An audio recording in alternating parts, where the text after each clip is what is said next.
hari ini ya, karena Tuhan kita sudah bangkit. Dia sudah mati bagi setiap dosa kita dan dia sudah bangkit. Jadi kita mau siapkan hati kita mau memuji Dia sebelum kita mau berdoa.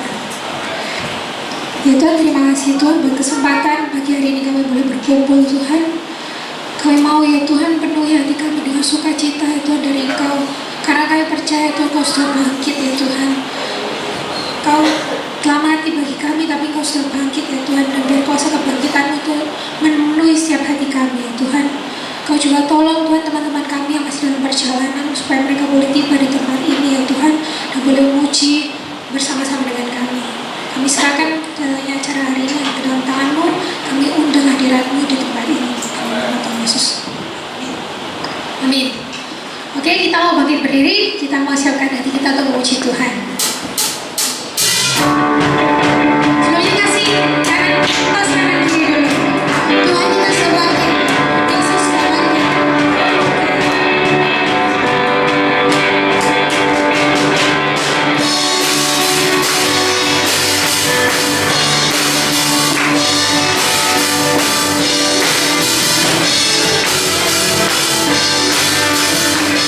Katakan sekarang kita.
atas raja, yang telah mengalahkan maut dan bangkit pada hari yang ketiga.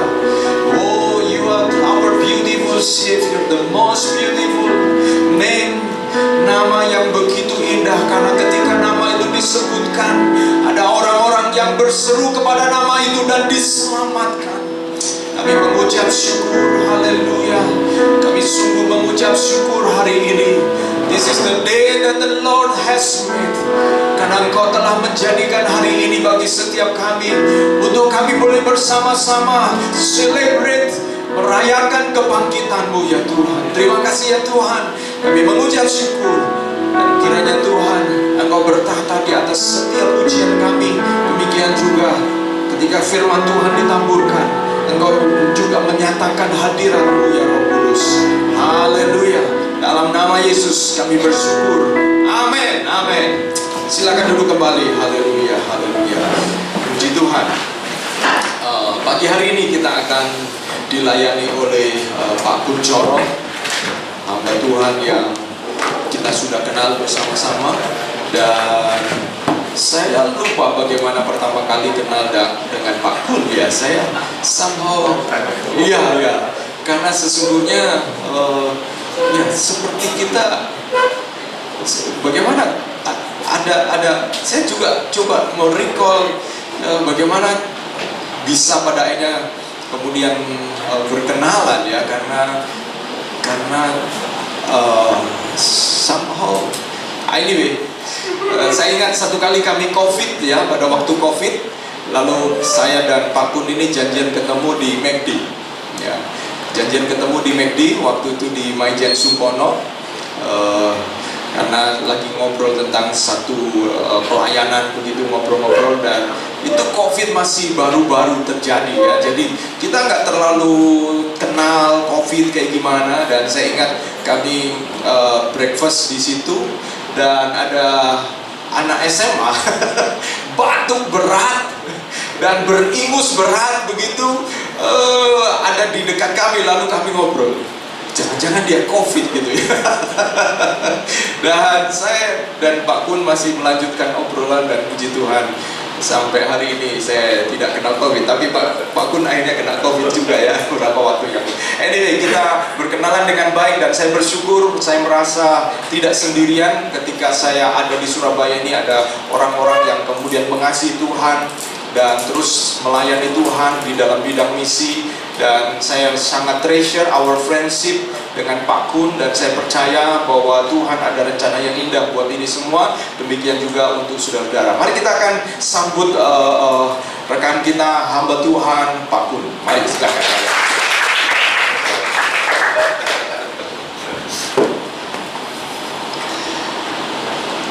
It's always blessings to come here.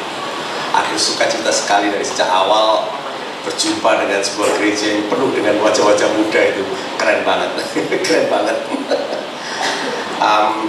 Teman-teman, minggu ini adalah sebuah minggu yang sungguh luar biasa. Saya tadi pagi bangun ya, ini beda sekali. Saya pikir mungkin karena saya dalam minggu ini mengalami rentetan kejadian demi kejadian yang luar biasa. Minggu ini saya bangun itu pagi ini saya bangun dengan sebuah kesadaran. Oh my God,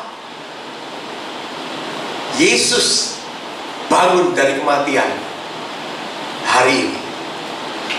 Aku tidak tahu betapa luar biasanya hal itu bagi Anda, tapi bagi saya itu adalah hal yang luar biasa.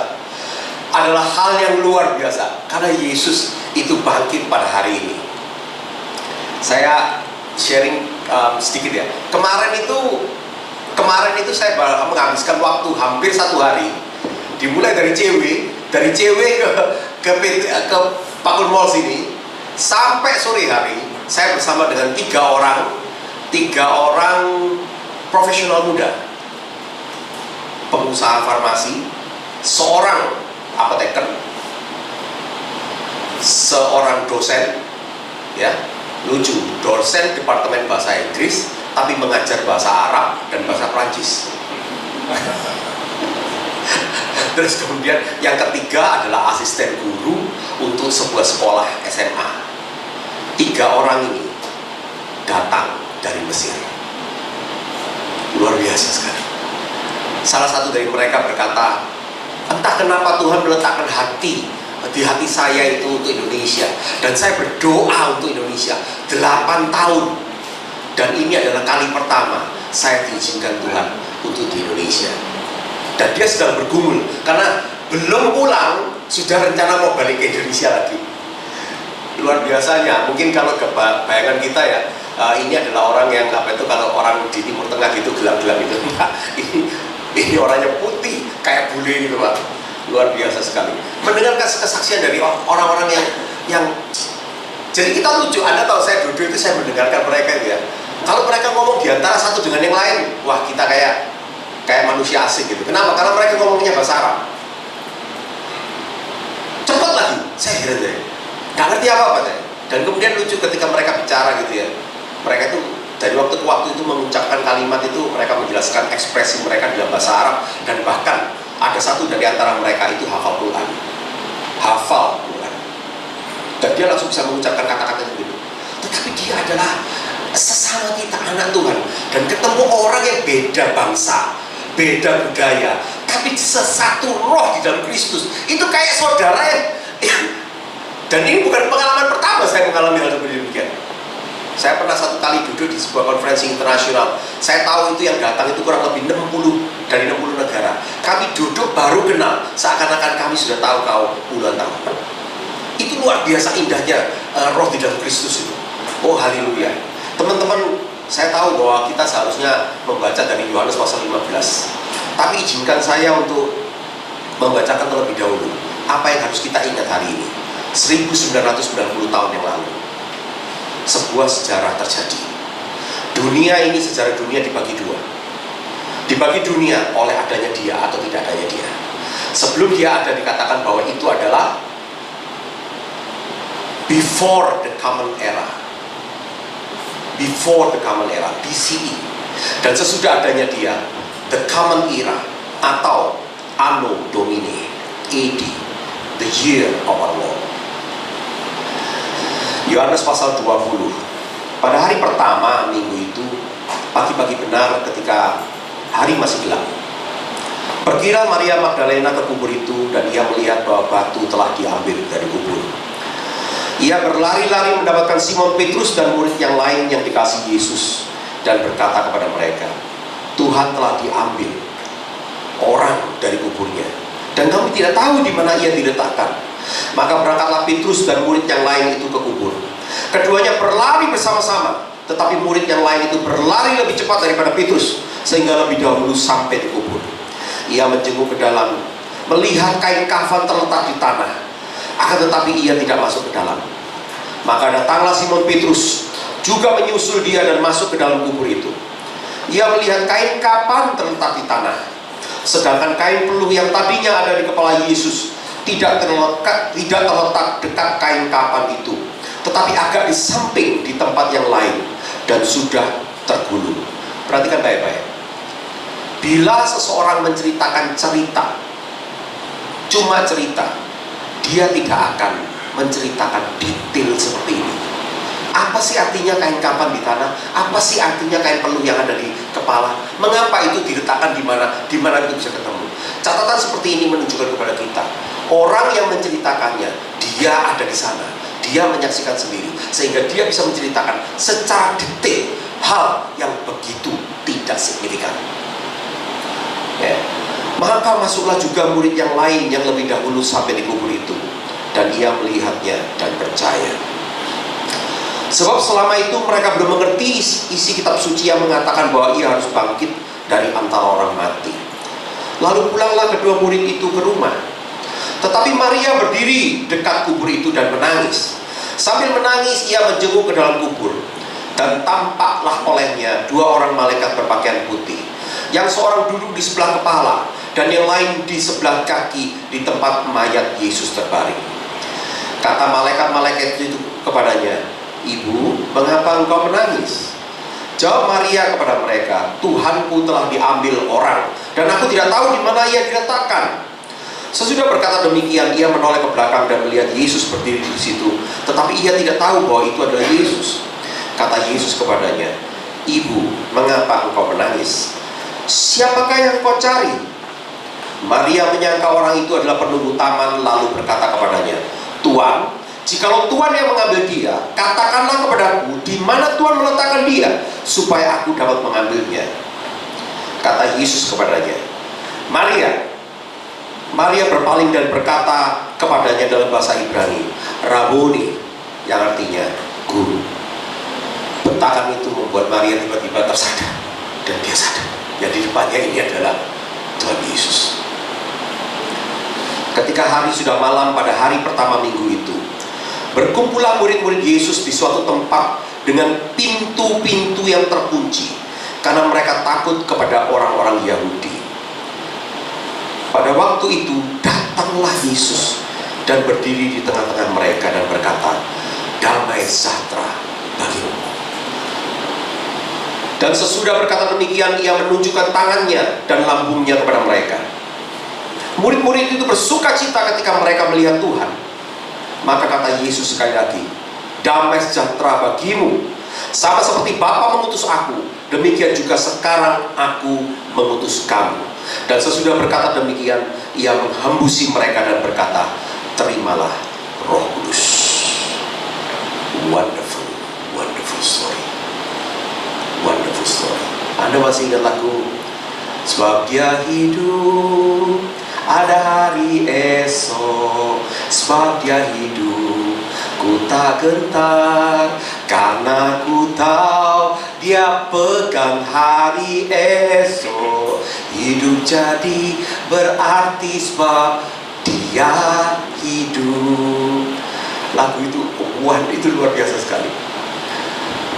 Because he has already hold the future, we have nothing to fear. Ngapain takut tentang masa depanmu? Karena Tuhan sudah ada di sana. Why you have to be afraid?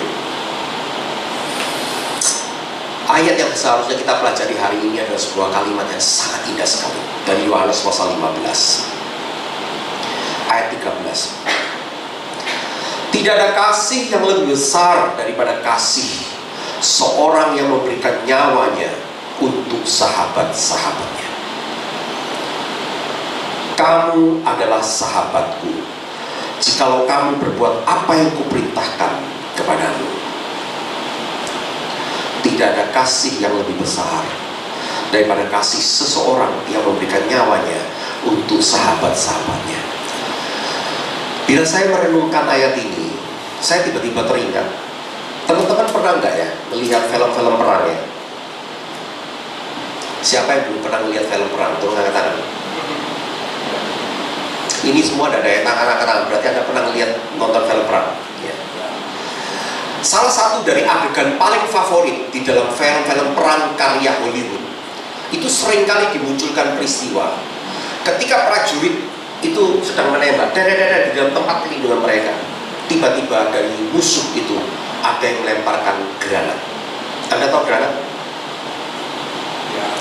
Granat itu apapun bentuknya, intinya adalah di dalam granat itu ada puluhan bola-bola besi kecil. Dan di tengah bola-bola besi itu akan ada mesiu. Dan di atas mesiu itu ada pemantiknya. Jadi begitu itu dipantik gitu ya, ada api keluar, maka mesiu itu terbakar. Dan karena tidak ada tempat untuk mengembang, mesiu itu akan meledak. Dan ketika dia meledak, seluruh bola-bola baja itu akan tersebar. Dan itu akan merobek seluruh tubuh manusia. Dan itu akan menimbulkan luka yang sangat parah sekali. Kalau Anda pegang tangan Anda, 100% tangan Anda akan hilang, habis. Kalau kena tangan kaki Anda, 100% itu akan habis. Kalau kena tubuh Anda, nyawa Anda tidak bisa selamat. Nah, seringkali terjadi. Dan kenapa kok seringkali terjadi? Karena peristiwa ini betul-betul terjadi. Jadi di Amerika itu, tentara-tentara Amerika itu ada waktu ke waktu ya, di mana mereka itu di peristiwa Perang Dunia Kedua maupun di dalam peristiwa Perang Vietnam, bahkan di peristiwa perang yang terakhir seperti Desert Storm dan juga di Afghanistan, ada kisah-kisah heroik di mana prajurit Amerika itu tidak punya masalah ketika mereka di dalam pertahanan tiba-tiba ada granat yang masuk, maka mereka akan meloncat ke atas granat itu. Seluruh ledakan itu akan diresap oleh tubuh mereka. Mereka tahu ketika mereka melakukan itu, maka seluruh anggota tim mereka tidak akan terluka. Tetapi konsekuensinya, mereka akan mati. Dan matinya itu tidak enak sekali. Kenapa? Anda bayangkan ya, sesuatu yang begitu panas meledak, itu persis di perut Anda. Rasanya kayak apa? Coba renungkan gambaran itu. Saya yakin kalau Anda pernah nonton film perang, Anda akan ketemu dengan itu. Granat datang, wah dia langsung letak, badan kum. Tapi teman-temannya hidup semua. Tapi dia 100% selesai. Kalau masih hidup, kasihan sekali karena tidak mungkin bisa ditolong itu. Dia akan menderita kesakitan berdarah sampai mati. Tidak ada kasih yang lebih besar dari seseorang yang mau mati untuk sahabat-sahabatnya. Anda bisa bayangkan tidak, pada saat Tuhan Yesus mengatakan ini, Anda harus sadar, bagi orang Yahudi, dia itu adalah Raboni, dia itu Rabi. Level dia itu di atas. Di dalam masyarakat Yahudi abad pertama, Rabi itu adalah levelnya seperti Tuhan. Dan semua yang lain itu ada di bawah, level bawah. Mohon maaf ya, sampai sekarang doktrin gereja Roma Katolik itu masih membagi demikian. Jadi ada yang namanya, jadi manusia ini di dunia, manusia Kristen itu dibagi dua. Satu yang namanya clerics, yaitu mereka yang sudah menyerahkan hidupnya untuk Kristus. Ini adalah manusia-manusia yang dikuduskan 100%. Oleh karena itu bagi mereka yang menyerahkan hidup seperti ini ada konsekuensi serius. Anda tidak boleh menikah di gereja Roma Katolik. Baik pria, baik wanita tidak boleh menikah. Ya. Nah, terus kemudian level yang kedua yaitu kaum awam. Nah, kaum awam ini mohon maaf ya, mix, campur. Dalam arti Anda bisa juga adalah manusia berdosa, dalam arti Anda bisa juga besok masuk neraka. Nah, tetapi yang level 1 ini, kelas khusus ini 100% kudus di mata Tuhan menurut doktrin tersebut. Teman-teman, doktrin ini merefleksikan sebenarnya pandangan Yudaisme pada masa yang lalu. Kalau Anda level ahli Taurat sampai disebut Rabi, maka itu adalah level Anda yang di atas ini. Manusia-manusia saleh, manusia-manusia kudus. Ya. Sementara yang di bawah ini campur, ada masyarakat awam, kaum awam. Saya harus sampaikan kepada Anda bahwa doktrin ini 100% tidak diterima di dalam pandangan Protestan seperti kita. Sejak Martin Luther, itu ada ceritanya, nanti mungkin Pak Agustinus bisa cerita sendiri dari 1 Petrus ya. Nah, namun teman-teman, coba renungkan di dalam background seperti ini. Ketika para murid itu mendengarkan Yesus menyebut mereka sahabat, itu piye rasanya?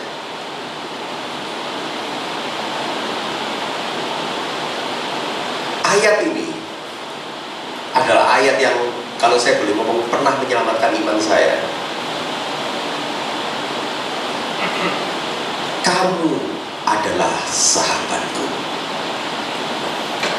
Tahu lagu? I am a friend of God. I am a friend of God. I am a friend of God. He called me friend. Aku ini sahabatnya tuh Allah. Aku ini sahabatnya Allah. Kenapa? Karena dia yang manggil aku sebagai sahabat. Sorry, how do you feel about it? Siapa di antara Anda yang ketika saya bertanya begini, hati Anda masih berproses? Kok kayaknya enggak ya? Aku ini berdosa kan? Atau aku ini gak layak? Serius, aku tanya, siapa di antara Anda yang amin? Dan siapa di antara Anda yang so happy because God called you His friends? Karena aku mikir ya, kalau aku merenungkan ayat-ayat seperti ini, aku kadang-kadang gak cukup. Tuhan itu meloncat menutupi granat itu supaya aku tidak dicapik-capik oleh bola-bola besi itu dan mati. Tidak cukup. Tetapi anugerah yang dia berikan itu sampai memanggil aku sahabat. Doesn't make any sense. Tapi itulah cintanya Tuhan kita. Aku tidak tahu apakah Anda paham betapa beruntungnya kita ini. Kalau Anda misalnya berasal dari latar belakang agama lain, Anda mengerti apa yang saya maksudkan. Tapi kalau Anda lahir langsung Kristen, mungkin Anda kurang mengerti. Cobalah untuk belajar bagaimana agama-agama lain itu mengajarkan relasi antara Tuhan mereka dengan umatnya. Anda akan mengerti. Tidak ada Allah lain seperti Allah kita. Itu betul sekali lagu itu. Tidak ada Allah lain yang seindah sebaik Allah kita ini.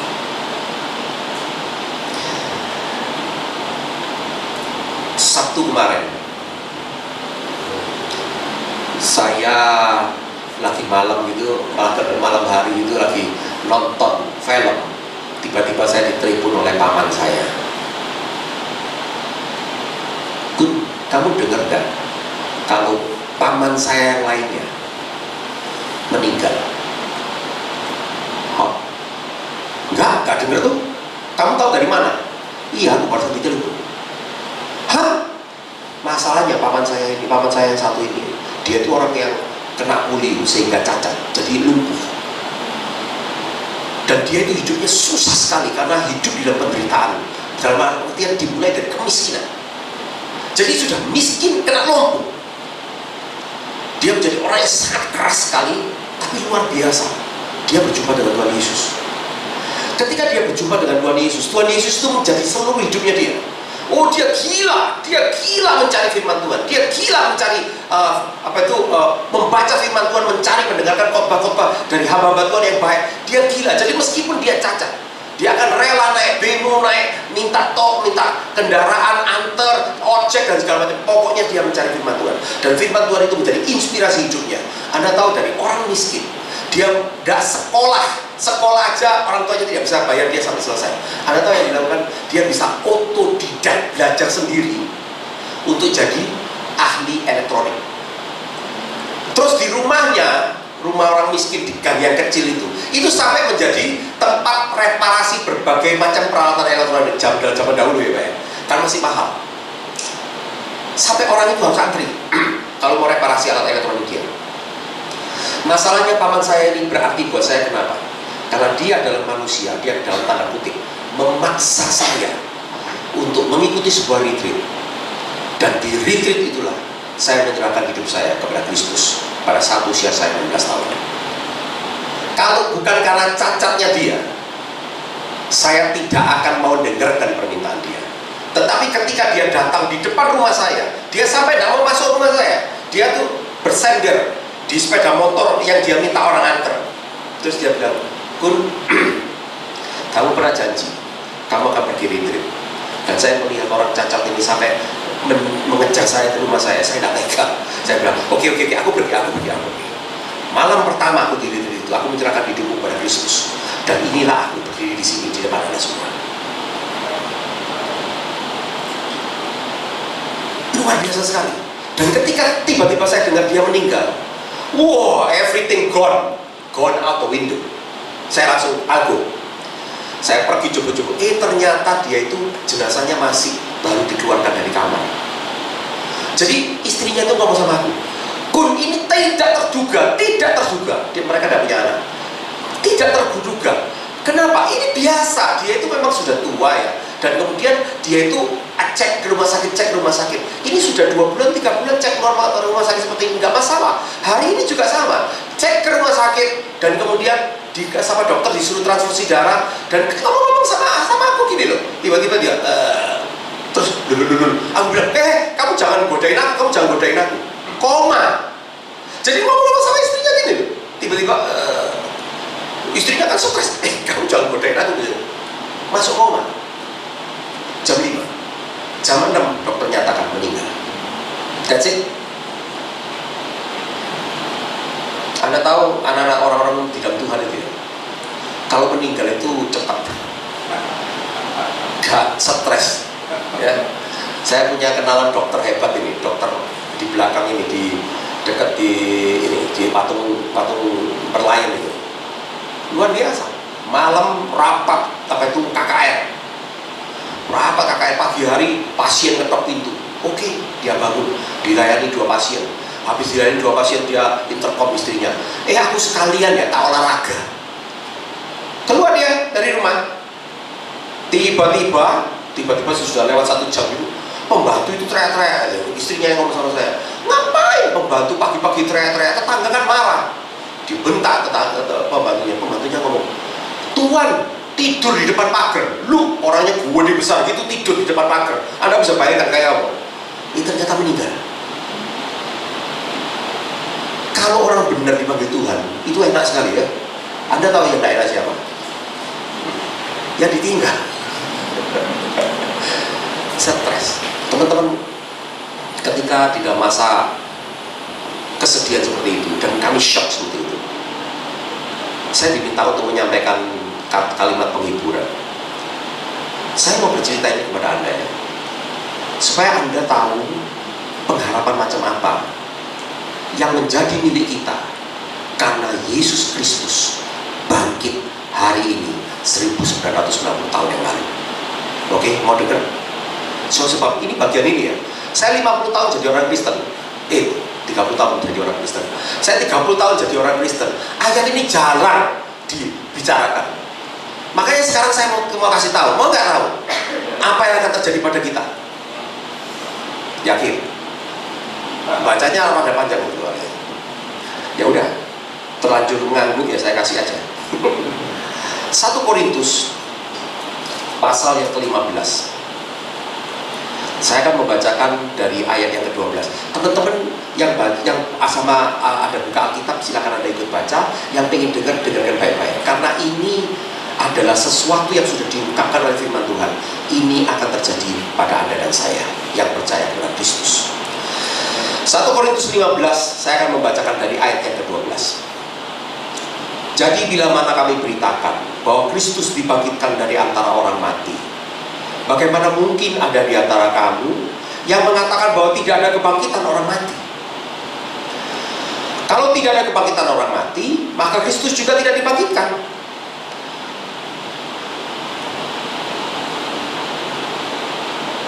Nah, saya kemudian loncat ya, ayat 20.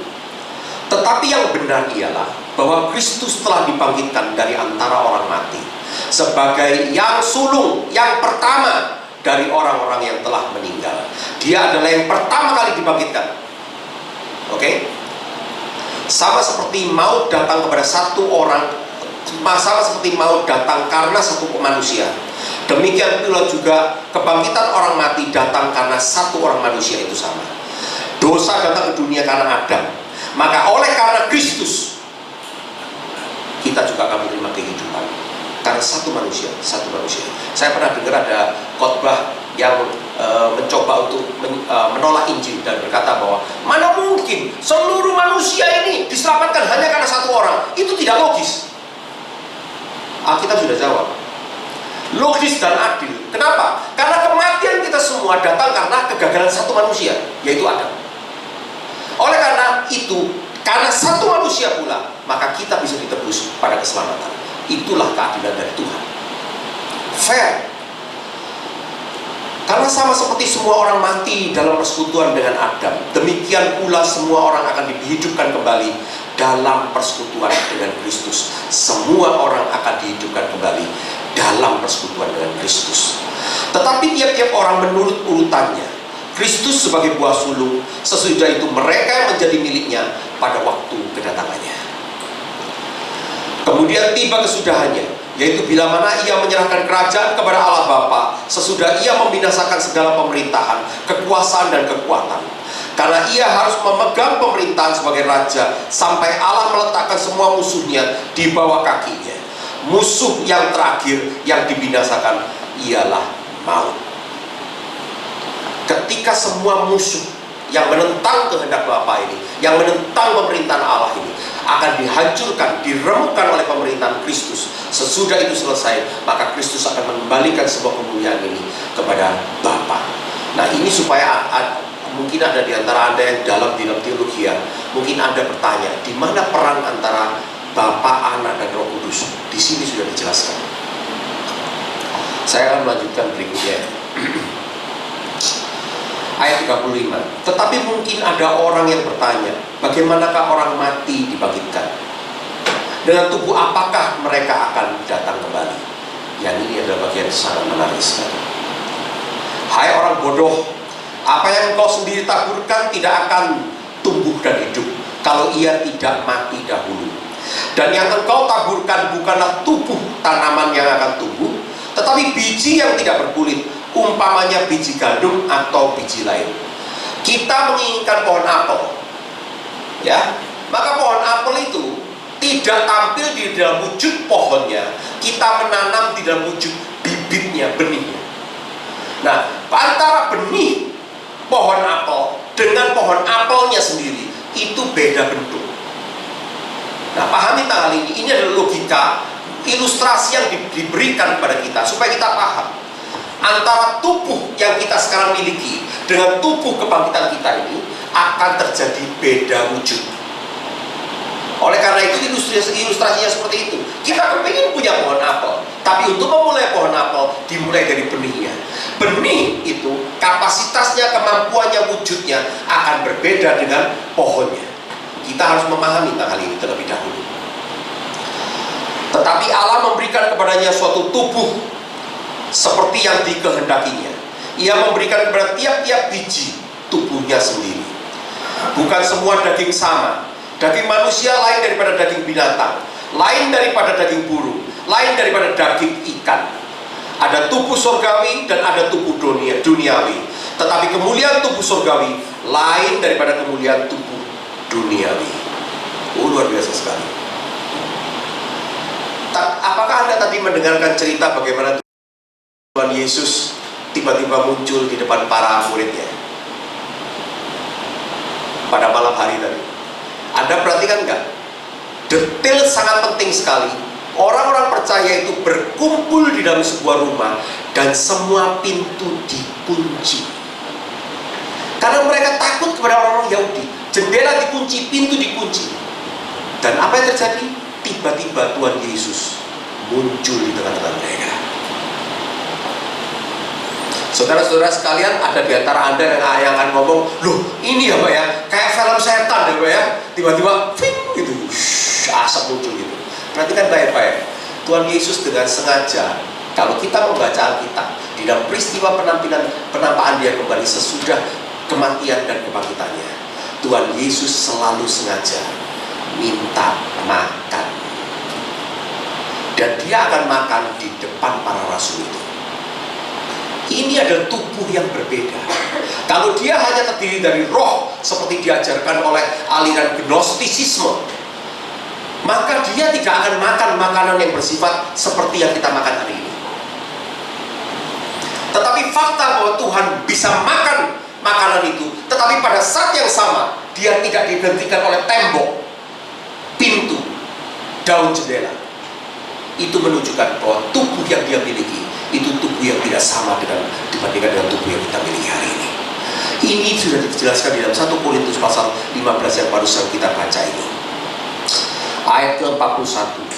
Kemuliaan matahari lain daripada kemuliaan bulan, dan kemuliaan bulan lain daripada kemuliaan bintang-bintang, dan kemuliaan bintang yang satu berbeda dengan kemuliaan bintang yang lain. Demikian pula halnya dengan kebangkitan orang mati.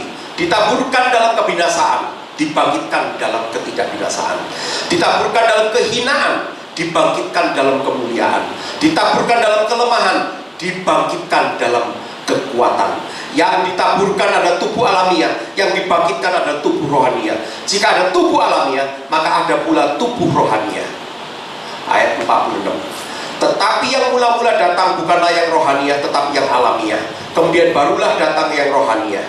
Manusia pertama berasal dari debu tanah dan bersifat jasmani. Manusia kedua berasal dari surga. Makhluk-makhluk alamiah sama dengan dia yang berasal dari debu tanah, dan makhluk-makhluk surgawi sama dengan dia yang berasal dari surga. Sama seperti kita telah memakai rupa dari yang alamiah, demikian pula kita akan memakai rupa dari yang surgawi. Saudara-saudara, inilah yang hendak kukatakan kepadamu, yaitu bahwa daging dan darah tidak mendapat bagian dalam kerajaan Allah, dan bahwa yang binasa tidak mendapat bagian dalam apa yang tidak binasa. Seringkali orang itu mencaci maki atau mempertanyakan, katanya di dalam Yesus tidak mati.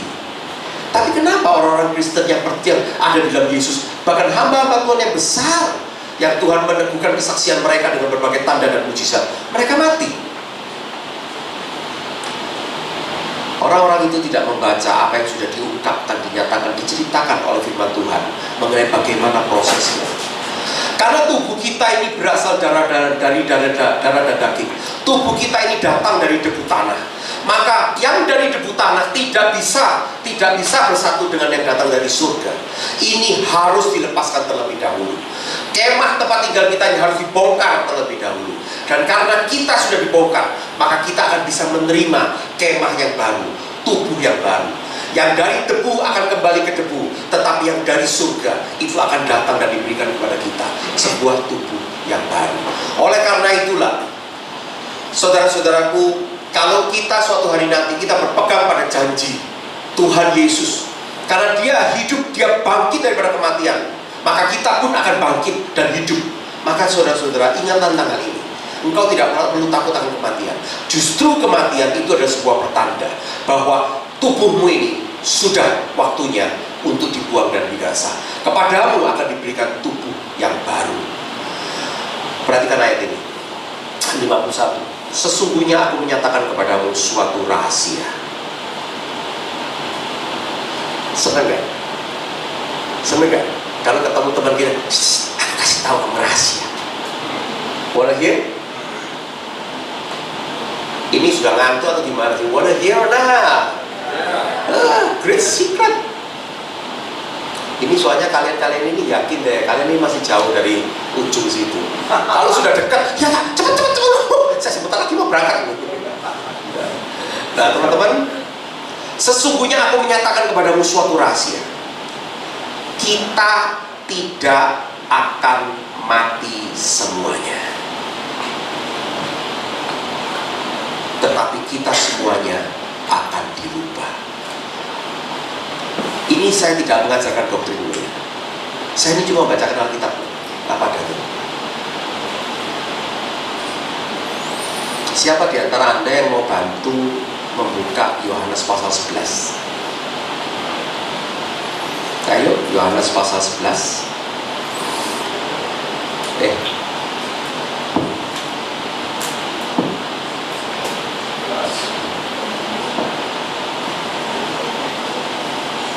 Yohanes pasal 11.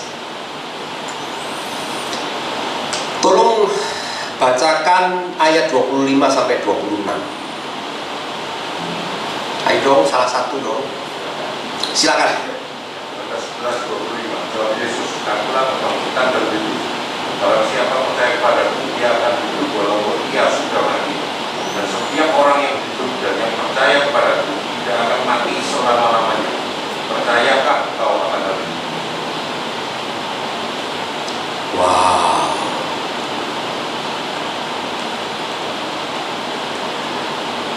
Wow. Akulah kebangkitan dan hidup. Barang siapa percaya kepadaku, ia akan hidup walaupun ia sudah mati. Dan setiap orang yang hidup dan yang percaya kepadaku tidak akan mati selama-lamanya. Perkataan Yohanes ini dicatat di Yohanes ini adalah kesaksian Rasul Yohanes yang mendengar dari perkataan Yesus Kristus sendiri. Saudara-saudaraku, Anda harus tahu ya, kuburan Lazarus itu sudah ditemukan. True story.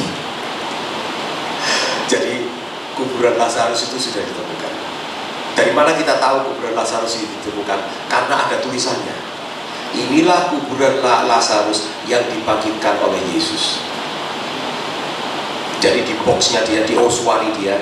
Jadi orang Yahudi itu kalau meninggal, Anda akan dibiarkan di dalam gua sampai seluruh daging Anda habis. Lalu kemudian tulang-tulang yang ada itu akan diletakkan dalam sebuah box dari batu kecil, itu disebut sebagai ossuary. Dan disitulah baru ditulis siapakah nama Anda. Bahkan Imam Kayafas yang memerintahkan penyaliban Yesus itu sudah ditemukan ossuary-nya. Itu kasus yang menarik sekali, karena Imam Kayafas itu ketika ditemukan ossuary-nya, di dalam ossuary itu ada 3 paku salib. Orang sampai para arkeolog itu bingung, mengapa harus ada paku di situ? Dan kemudian mereka mendapatkan jawabannya adalah karena tahyul dari orang Yahudi. Tahyul orang Yahudi itu berkata, kalau engkau berbuat sebuah kesalahan ya di masa hidupmu, ketika kamu akan mati, kamu akan berjumpa dengan orang yang kamu salahi itu. Nah, bagaimana kalau dia membalas dendam kepada kamu? Nah, cara satu yang sangat efektif adalah dengan menakut-nakuti dia, yaitu dengan menunjukkan paku kayu salib. Karena kayu salib itu adalah hukuman yang sangat mengerikan bagi orang Yahudi.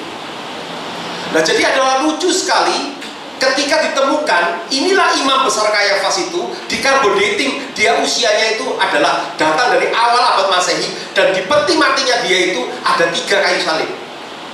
Anda tahu kayu salib itu 3 pakunya, betul? Tangan kanan, tangan kiri, 1 kaki. 2 kaki ini ditaruh begini, pakunya bisa. Very weird.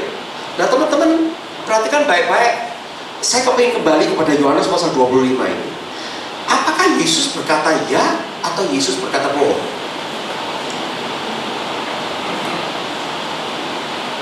Jika engkau percaya kepada aku, meskipun engkau sudah mati, engkau tetap hidup. Apa yang kita baca dalam 1 Korintus 15 ini melengkapi dan mengkonfirmasi, menjelaskan dengan lebih detail apa maksudnya. Kita sekarang bisa mengerti bahwa orang-orang, bahkan orang-orang Kristen, hamba Tuhan yang baik, akan melewati kematian. Kenapa demikian? Karena tubuh kita ini berasal dari debu. Yang dari debu harus kembali ke debu. Ini berasal dari dunia, maka ini harus dikembalikan kepada duniawi. Dan kepada kita akan diberi tubuh yang baru, yaitu tubuh yang berasal dari surga. Kemuliaan tubuh yang berasal dari surga itu sangat berbeda dari tubuh alamiah yang kita miliki. Dan luar biasanya adalah kalau Anda akan mengenakan tubuh surgawi itu, Anda harus melepaskan tubuh duniawi ini. Itulah prosesnya. So, teman-teman, menjadi sebuah pertanyaan. Pertanyaannya adalah seperti Yesus katakan, apakah engkau percaya akan hal ini? Karena yang dapat binasa ini harus mengenakan yang tidak dapat binasa. Ayat 53, 1 Korintus 15. Dan yang dapat mati ini harus mengenakan yang tidak dapat mati. Dan sesudah yang dapat binasa ini mengenakan yang tidak dapat binasa, dan yang dapat mati ini mengenakan yang tidak dapat mati, maka akan genaplah firman Tuhan yang tertulis, maut telah ditelan dalam kemenangan. Saudara-saudaraku, apa yang terjadi pada hari ini 1990 tahun yang lalu itu menjadi sebuah pengharapan yang pasti buat kita. Yesus Kristus mati dan dia bangkit daripada kematian. Dikatakan dia menjadi yang sulung. Karena kita melihat dia bisa dibangkitkan daripada kematian, firman Tuhan berkata, maka ada kebangkitan orang mati. Dan oleh karena itu, apa yang dikatakan oleh Yesus itu adalah ya dan amin. Ya dan amin. Bahwa kita di dalam dia, bersekutu bersama dengan dia, kita tidak akan mengalami kematian. Karena Yesus sudah bangkit. Saya sekali lagi mau bertanya kepada Anda, apakah engkau percaya akan hal ini? Percaya? percaya. Luar biasa. Pak harus percaya. Yang lainnya enggak. Mereka masih menimbang-nimbang. Saudara-saudaraku, sekali lagi saya ingin mengingatkan ya, definisi iman yang bagi saya itu adalah yang terbaik diberikan oleh Ravi Zacharias, seorang pemikir yang luar biasa, seorang filosof yang luar biasa, seorang teolog yang luar biasa. Dia berkata begini, iman Kristen itu adalah sebuah iman yang tangible. Iman Kristen itu adalah sebuah iman yang tangible. Tangible itu yang kayak bahasa Indonesia ini, bisa diukur. Jadi bukan cuma konsep gitu loh, bukan cuma ngomong gitu loh, bukan cuma kayak uang gitu loh. Itu bisa diukur, bisa dicek, bisa disentuh, nyata. Sebab kenapa? Ravi Zacharias berkata begini, karena iman Kristen itu adalah percaya kepada seseorang. Jadi iman Kristen itu bukan berkata, mohon maaf nih, saya pernah dengar ada seorang pengkhotbah yang berkata, semua yang Anda tahu itu dari buku. Kalau khotbah katanya buku, no. Iman Kristen itu adalah kita percaya kepada pribadi. Pribadi itu bernama Yesus Kristus. Anda tahu Profesor Dr. C.S. Lewis, seorang filosof yang dahulunya ateis lalu kemudian menjadi seorang pembela Kristen. Dia menulis buku yang sangat bagus sekali, Mere Christianity, kekristenan biasa, orang-orang Kristen awam, Mere Christianity. Silakan baca buku itu. Itu ternyata adalah pokok-pokok iman Kristen. Nah, dia mengatakan begini, alasan yang membuat dia sadar Yesus itu betul adalah Tuhan dan Juru Selamat, itu karena cukup dua hal. Silakan kau baca klaim-klaim yang Yesus buat tentang dirinya sendiri. Permisi tanya, kalau hari ini Anda dengar dari saya, percaya sama gua, lu gak mungkin mati. Kalaupun lu mati, lu pasti hidup lagi. Percaya? Langsung dia jawab, bagaimana mungkin lu percaya sama gua? Mau ketemu satu bulan belum tentu sekali, betul? Kau tanya istriku, kau tanya anakku, mungkin mereka penuh banyak kritik tentang diriku. Ngapain lu percaya sama gua? Kamu betul kan? Nah, coba lu pikir, orang macam apa yang seperti Yesus ini? Lu percaya sama gua, gak mungkin mati. Kalau kita dengar ada orang ngomong kayak gitu, pikiran kita satu, wong gendeng, ya toh? Yes? No? Dasar pura-pura lah. Kalau ada orang ngomong gitu di depan lu, pas mikir ini orang gendeng nih. Kalau enggak, penipu. Yes? Tapi ada kemungkinan ketiga. Kemungkinan ketiga adalah dia ngomong apa adanya. Betul nggak? Memang dia begitu. Dia mengatakan kebenaran. Mungkin Anda tahu tesnya di mana? Yang mana Yesus itu? Orang gila, penipu, atau orang mengatakan kebenaran? Tesnya ditentukan oleh ketika Bapa membangkitkan dia dari kematian. Gak mungkin Bapa itu akan meneguhkan kesaksian orang yang penipu. Yes or no? Gak mungkin Bapa itu merasa perlu untuk meneguhkan kesaksian orang gila. Yes or no? Jadi fakta bahwa Yesus bangkit daripada kematian dikatakan oleh firman Tuhan, oleh karena keputusan Bapa sendiri, itu menjadi sebuah bukti apa yang Yesus katakan itu adalah kebenaran. Ya dan amin. Kita percaya kepada pribadi ini bahwa dia tidak berbohong, bahwa apa yang dikatakannya itu memang adalah kebenarannya. Sebagai penutup, bisa nggak ditayangkan film yang tadi? Itu ada suaranya. Kita nonton sebentar ya.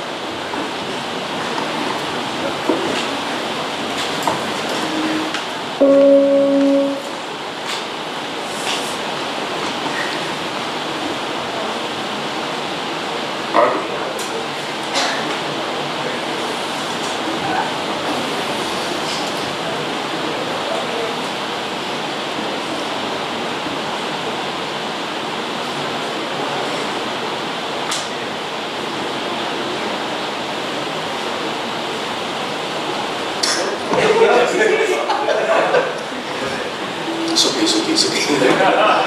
Nanti dia tegang tambah kita nonton.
ไม่ใส่หัวหอม ป้ารู้ได้ยังไงอะครับว่าหนูชอบอันนี้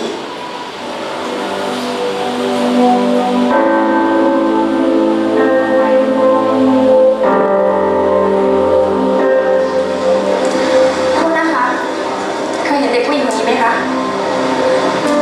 ไม่เคยเห็นนะ ถ้าเจอเด็กคนนี้เขาไม่มีทางติดตัวฝากจะไม่รู้เขาให้เขาติดด้วย คนที่บอกป้าก็คือคนที่อยากให้หนูกลับบ้านมากที่สุด ต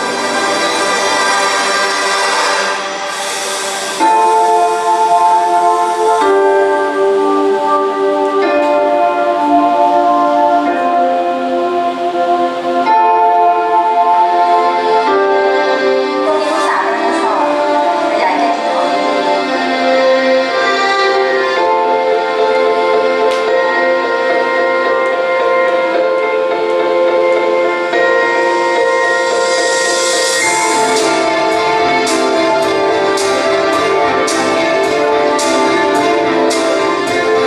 แม่หน่อยไหม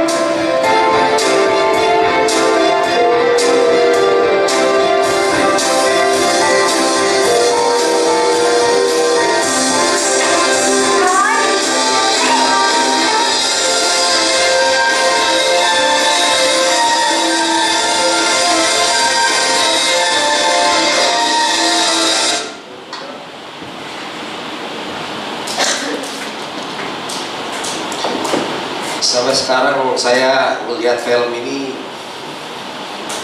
masih nangis. Kita itu sering gitu ya. Orang-orang yang mencintai kita, kita sepelekan dan kita melukai hati mereka. Saudara-saudara, saya mengundang kita untuk kembali ke Yohanes pasal 15 tadi.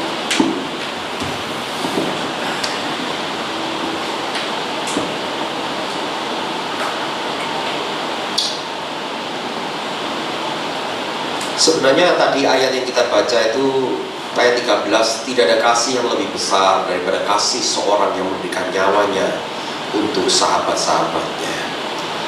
Kamu adalah sahabatku jikalau kamu berbuat apa yang kuperintahkan kepadamu. Yesus memberikan semuanya buat kita, dan kebangkitannya memberikan kepada kita jaminan masa depan. Tetapi pertanyaannya adalah, apakah kita mengasihi dia seperti dia mengasihi kita? Seperti Bapa telah mengasihi aku di ayat yang 9, demikianlah juga aku telah mengasihi kamu. Tinggallah di dalam kasihku itu. Jikalau kamu menuruti perintahku, kamu akan tinggal di dalam kasihku. Seperti aku menuruti perintah Bapakku dan tinggal di dalam kasihnya. Ayat 12, inilah perintahku, yaitu supaya kamu saling mencintai, saling mengasihi, seperti aku telah mengasihi kamu. Saudara-saudaraku, sebelum Tuhan Yesus pergi, ini adalah perintah yang dia berikan, yang sangat penting sekali, yaitu pertama-tama kita harus saling mencintai, dan yang kedua, kita harus mencintai orang lain di dalam nama Yesus Kristus. Amin.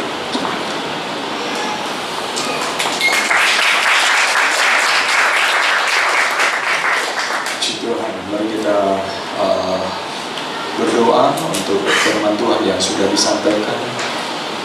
Bapa di surga, kami mengucap syukur sebab Engkau telah mati bagi setiap kami, dan bukan hanya mati ya Tuhan, tetapi Engkau bangkit mengalahkan maut, sehingga setiap kami yang mati bersama dengan Kristus di dalam penyerahan diri, mati terhadap daging, mati terhadap dosa, akan bangkit bersama Kristus. Dan kami mengucap syukur sehingga masa depan kami tidak takut akan apa yang terjadi masa depan. Dunia sosial punya ukuran-ukuran untuk mengukur keberhasilan seseorang di masa depan dengan ukuran-ukuran itu. Tetapi sesungguhnya setiap budaya, setiap negara, ukuran-ukuran itu berbeda. Karena sebenarnya ada satu ukuran masa depan yang sama, yang universal di dalam semua budaya dan bangsa, yaitu bahwa ketika kami mati, apakah kami bisa dibangkitkan lagi. Itulah ukuran yang membuat masa depan setiap kami, apapun budaya, apapun bangsa, suku kami, menjadi sama, yaitu ketika kami percaya kepada Yesus. Terima kasih ya Tuhan buat apa yang Tuhan janjikan bagi setiap kami. Demi nama Yesus berkati Pak Kun. Amin. Oke, saudara-saudaraku, ada anak-anak sekolah minggu yang ada di depan sana sudah siap ya. Mereka menanti-nantikan waktu ini, dan saya berharap saudara jangan tepuk tangan kenceng-kenceng ya. Kadang-kadang anak-anak ini kalau ditepuk tangan malah bingung ya saudara, malah panik. Jadi take it slowly, kalem. Kalau kemudian mereka sudah menunjukkan bolehlah tepuk tangan, tapi jangan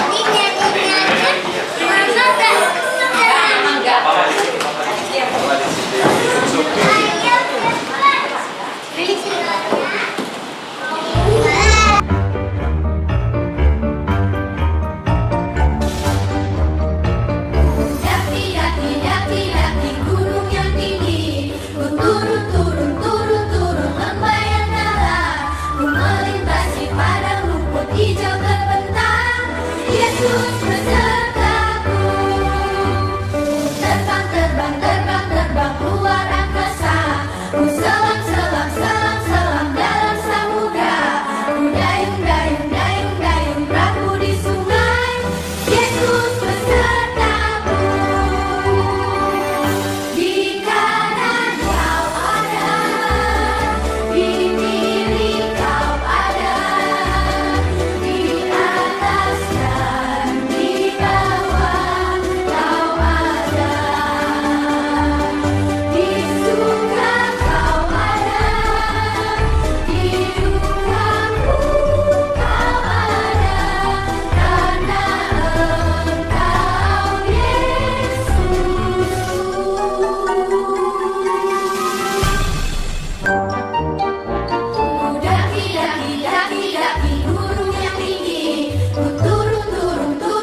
Kita semua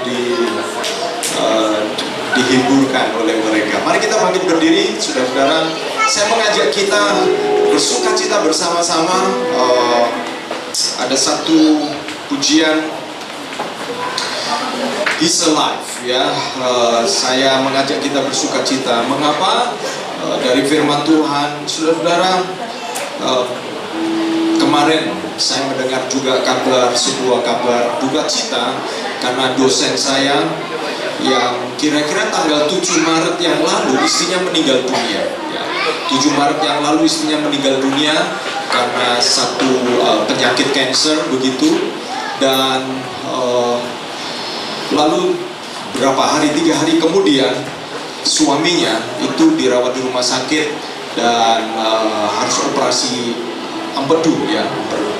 Kemudian kira-kira 2 minggu yang lalu dia mengatakan kepada saya, Pak Agus, bolehkah Pak Agus melayani di tempat kami di gerejanya untuk in memoriam buat istrinya?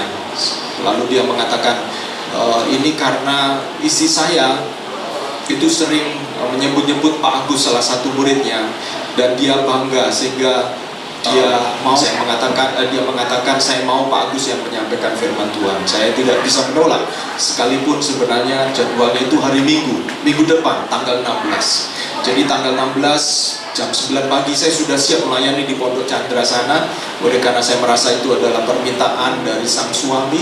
Tetapi kemarin sore saya mendapat kabar bahwa yang WA kepada saya ini juga dipanggil Tuhan, saudara. Saya mendengar itu, wah ini suami istri yang sangat cinta satu dengan yang lain. Kalau di kampus di Malang, ini salah satu dosen yang kalau jalan sore itu suami istri gandengan, ya. Kadang-kadang nih dosen-dosen jaim gitu ya, gandeng istrinya. Tapi ini mereka yang saling mencintai. Dan saya menemukan kalau 2 orang saling mencintai, begitu satu itu pergi, itu seperti benar-benar seperti firman Tuhan, tidak bisa dipisahkan oleh maut. Dan ini saya melihat sendiri, sehingga nanti besok Senin saya akan melayani ibadah penghiburan. Tetapi satu hal, saudara-saudara, yang saya lihat, mereka tidak takut dengan kematian, dan mereka melihat hidup ini just pass by, hanya lewat saja, sebab ada pengharapan besar,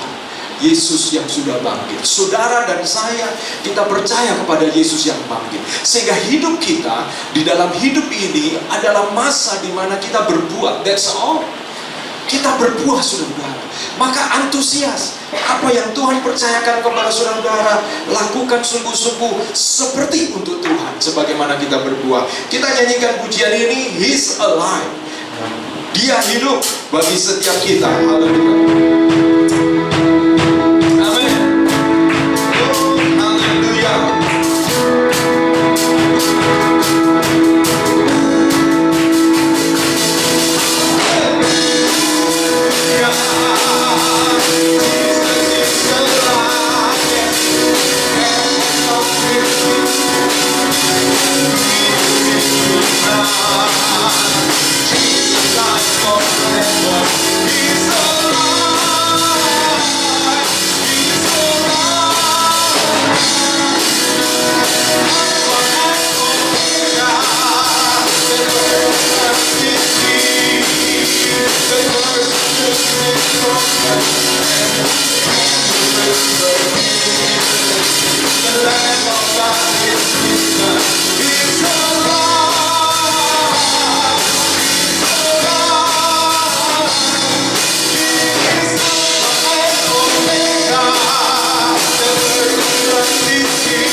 Sebenarnya kalau di Ambon, saudara kalau pernah tinggal di Ambon, Paskah adalah satu perayaan yang luar biasa. Biasanya kalau minggu pagi seperti ini, orang-orang di Ambon jam 3 pagi akan bangun dengan obor dan mengatakan, Yesus sudah bangkit, Yesus sudah bangkit. Jadi atmosfernya itu beda, saudara. Mereka akan teriak-teriak, biasanya anak-anak kecil, anak-anak remaja begitu sambil dengar bunyi-bunyian, Yesus sudah bangkit, Yesus sudah bangkit. Itu satu budaya yang berbeda, tidak ditemukan di sini, saudara. Tetapi saya ingin mengatakan bahwa ada satu confidence, bukan hanya sebuah budaya. Apakah saudara punya confidence bahwa Tuhan yang kita sembah adalah bangkit? Dan kalau itu bangkit, seperti tadi yang dibacakan di dalam 1 Korintus pasal 15, bahwa keyakinanmu tidak sia-sia. Kata sia-sia itu dalam bahasa Inggris vain atau kosong. Keyakinan kita tidak kosong, ada isinya, ada buktinya. Dan biarlah ini menjadi iman saudara dan saya. Dan kalau itu tidak kosong, maka apa yang kita tabur, setiap apa yang kita lakukan buat Tuhan, firman Tuhan 1 Korintus 15 ayat 58 itu akhirnya begini, oleh karena itu berdirilah teguh dan jangan goyah, sebab jerih lelahmu di dalam persekutuan dengan Tuhan tidak sia-sia. Kebangkitan Tuhan membuat jerih lelah kita di dalam Tuhan. Jerih lelah saudara mendidik anak-anak bagi yang keluarga di dalam Tuhan. Jerih lelah saudara bekerja dan saudara melakukan seperti untuk Tuhan. Itu tidak pernah sia-sia sebab Yesus bangkit. Artinya bukan hanya kebangkitan saja, tetapi kita ada upah kekekalan di surga di sana. Sehingga saudara dan saya melayani Tuhan dengan jangan goyah dan tetap teguh di dalam Tuhan. Mari kita akan bersyukur bersama-sama. Dan saya lupa ada pengumuman nih ya. Ini saking excited ini kayak mau selesai ibadah. Please duduk saudara. Biasanya Kli tidak muncul seperti ini. Jadi saya tidak kenal Kli ini. Siapa yang ada di depan? Tetap Kli. Oke, please Kli, sampaikan pengumuman. Sorry ya.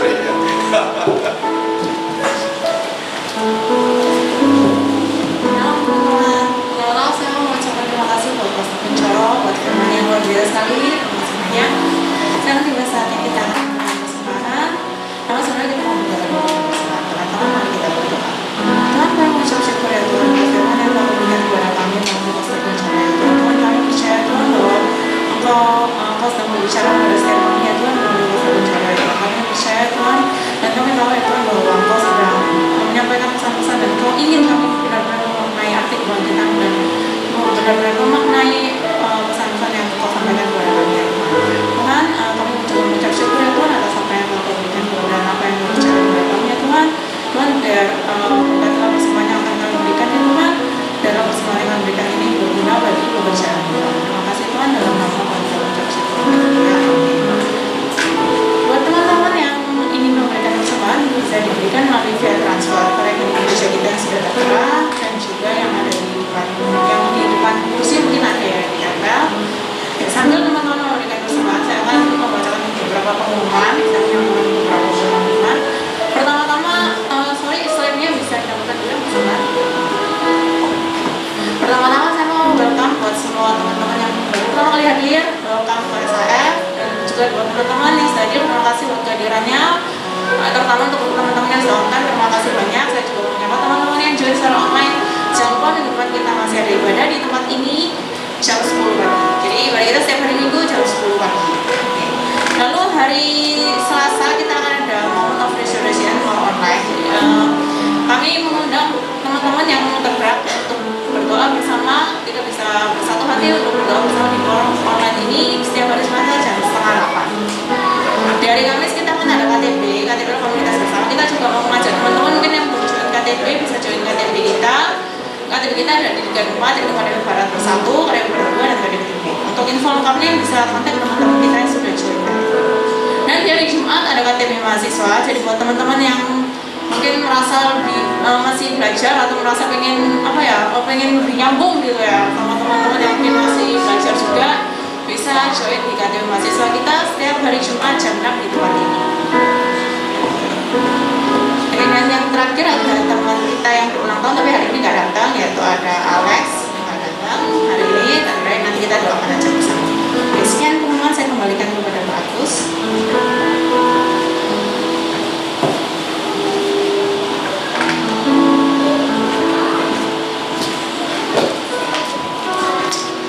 Ya, puji Tuhan, saudara-saudara, nanti setelah ibadah saudara jangan pulang dulu, karena kita akan ada fellowship, ya, ada berkat Tuhan yang disediakan untuk kita bisa makan bersama-sama. Betul ya, Ibu Lili? Hah? Apa? Oh, 10 menit lagi. Oh, oke. Oh, rupanya karena saya melihat kok gak ada susunan makanan di belakang gitu. Jadi jangan sampai saya salah nih. Kalau salah saya disalibkan. Tapi anyway, sekalipun disalibkan saya akan bangkit hari ketiga ya. Jadi saya lihat ini, saya ragu-ragu. Jadi bener atau enggak ini? Oh, ternyata 10 menit lagi ya, saudara-saudara belum datang. Oke, ya. Anggap aja itu ya saudara, lagi pesan GrabFood 10 menit lagi akan muncul, lalu katakan paket gitu ya, rasanya dengar suara itu. Oke saudara, kita bersyukur bersama di mana Tuhan menolong kita. Kita akan mengakhiri ibadah kita, dan sebelum kita mengakhiri saya mengucapkan selamat Paskah kepada kita semuanya. Saya senang ketemu kembali dengan Budi, ya. Masih Budi namanya ya? Oke. Dan juga Andre, dan juga saudara yang lain, juga Pak Susanto dengan Ibu, senang sekali bisa ketemu. Tuhan baik. Kalau dengar berapa waktu yang lalu bagaimana bergumul, tapi hari ini bisa bertemu juga bersama saudara-saudara semuanya, dan juga saudara yang lain. Kita akan mengakhiri ibadah kita. Kita akan terus doakan buat pekerjaan Tuhan yang ada di SAM. Kita doakan KTB mahasiswa yang terus coba dikembangkan. Kita juga berdoa untuk KTB-KTB yang ada, dan kami terus mendoakan juga untuk KTB Family, karena KTB Family keluarga-keluarga makin banyak. Kita juga perlu membangun komunitas untuk para keluarga. Kalau saudara terpanggil untuk melayani KTB Family, ya, karena kami sedang mendoakan ini, ya, ada koordinator KTB Family supaya KTB Family bisa kemudian berkomunitas bersama-sama. Kiranya Tuhan menolong kita semuanya. Mari kita akan bangkit berdiri, saudara.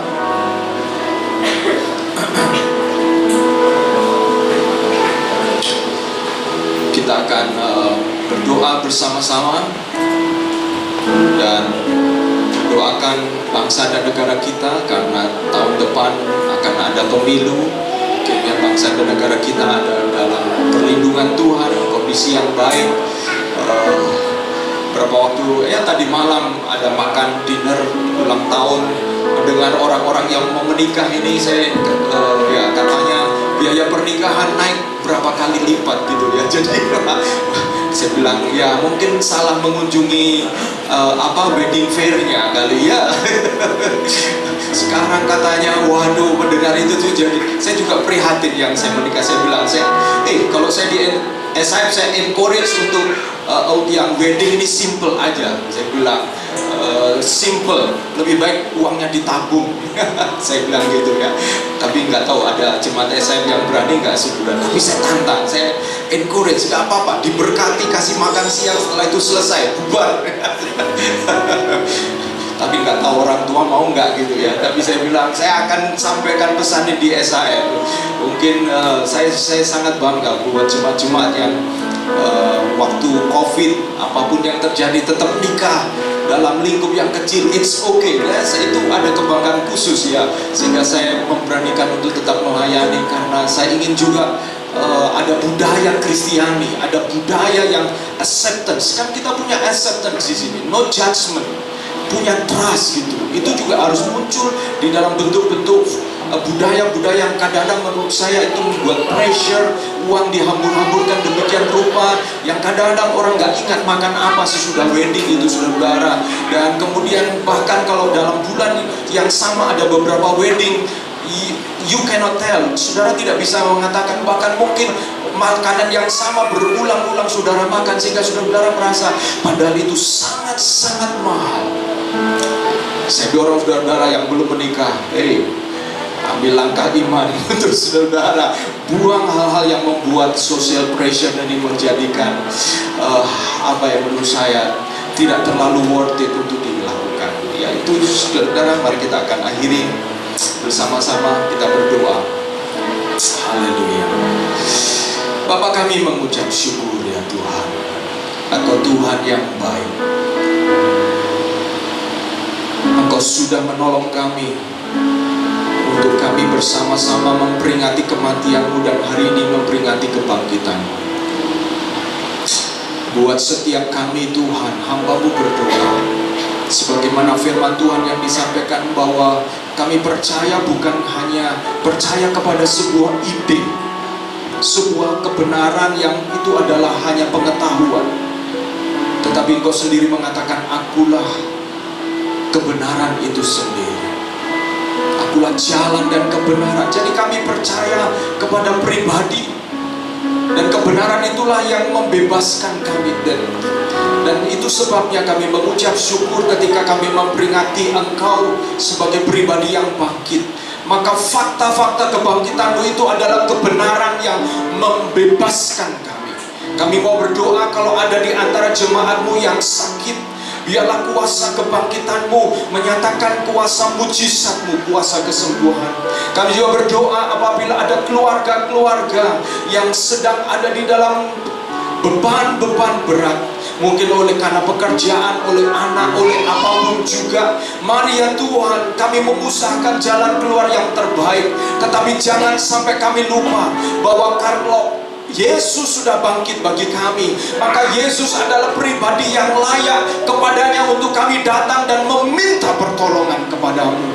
Dan kami mau berdoa ya Tuhan, supaya setiap jemaat-Mu, setiap pribadi boleh mengalami kuasa kebangkitan Kristus. Karena ketika mereka tetap bertahan di dalam iman, dan oleh karenanya mereka berani menderita buat Engkau, mereka telah bersekutu bersama dengan penderitaan Kristus. Dan itu sebabnya mereka juga akan mengalami kuasa kebangkitan Kristus. Terima kasih ya Tuhan buat kemenangan yang Tuhan Engkau berikan, buat pengharapan yang Tuhan Engkau berikan. Bahkan kami juga berdoa buat saudara-saudara kami yang sedang mengandung, Tuhan, beberapa waktu yang akan datang mereka akan melahirkan. Tuhan Kau menolong, memberkati anak yang mereka kandung agar menjadi anak. Kami juga berdoa buat saudara-saudara kami ya Tuhan, yang mungkin tahun ini atau tahun depan merencanakan pernikahan ya Tuhan. Ada beban yang mereka harus pikul, mereka harus tanggung. Ada social pressure, tekanan-tekanan sosial yang kadang-kadang membuat justru event pernikahan itu tidak dapat dinikmati, hanya sekedar supaya bisa dilewati begitu saja.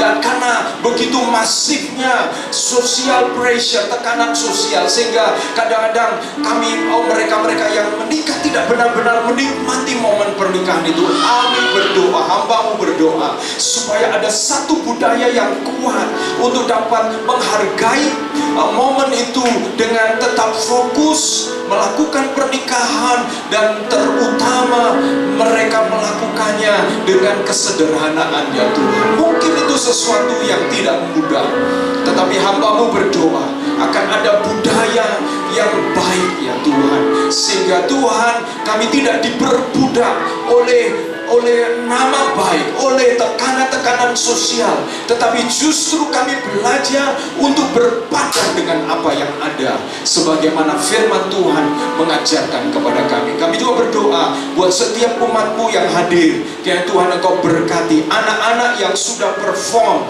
Tuhan berkati mereka juga Tuhan.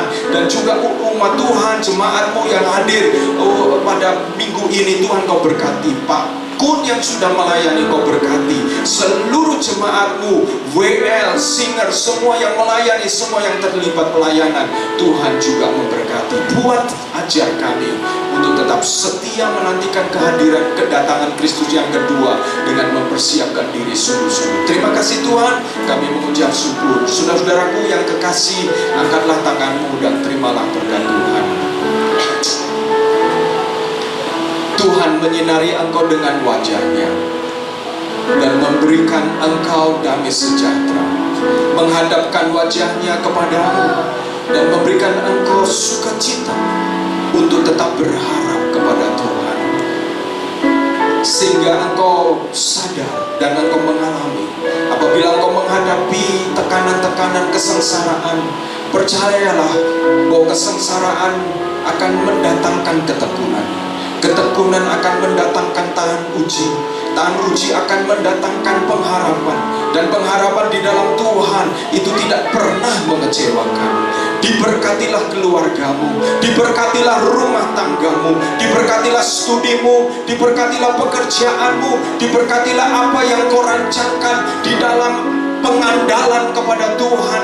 Karena percayalah, justru melalui apa yang merancangkan, dengan tetap berpaut kepada Tuhan, engkau akan melihat bahwa Tuhan itu adalah Allah yang hidup. Dia Bapa yang baik, yang tidak pernah memberikan ular kepada yang meminta ikan, yang tidak pernah memberikan batu kepada yang meminta roti, tetapi Dia akan memberikan yang terbaik kepadamu. Dan terimalah seluruh berkat Tuhan ini di dalam damai sejahtera Allah Bapa serta kasih sayang dari Tuhan Yesus Kristus dan penghiburan oleh karena Roh Kudus menyertai engkau dan saya mulai hari ini untuk tetap setia dan percaya bahwa Yesus datang kali yang kedua menjemput kita semua. Haleluya.